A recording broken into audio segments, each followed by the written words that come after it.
सांगली जिल्ह्यात गेली 7 दिवस झालं पावसाची जोरदार बॅटिंग सुरू आहे। आपण पाहू शकता, आपण सांगलीतील कृष्णा नदीच्या तीरावर आहोत।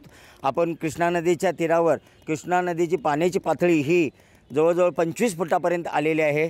काल ही 18 फूट होती। 7 फुटांनी पाण्याची पातळी एका रात्रीमध्ये वाढलेली आहे। सांगली जिल्ह्यात शिराळा तालुक्यामध्ये 24 तासामध्ये 148 मिलीमीटर रेकॉर्ड ब्रेक असा पाऊस पडलेला आहे। त्याचबरोबर सांगली जिल्ह्यात इतर भागातही पावसाची संततधार ही सुरूच आहे।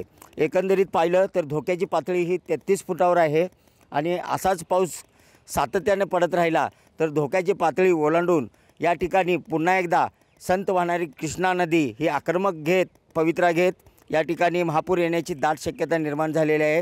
शिराळा तालुक्यामध्ये मोरळा नदी असेल, वारणा नदी असेल, या ठिकाणी खबरदारीचे उपाय घेण्यात आलेले आहेत। त्याचबरोबर कृष्णा नदीच्या ठिकाणी सुद्धा या ठिकाणी योग्य ते उपाय योजना या ठिकाणी प्रशासनाच्या वतीनं करण्यात येत आहे। कॅमेरामन सुजित सोबत मी शंकर देवकुळे, TV9 मराठी, सांगली।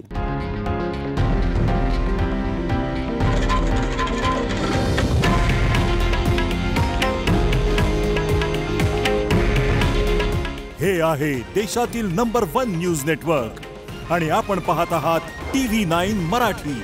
काळजी तुमची, हित महाराष्ट्राचं।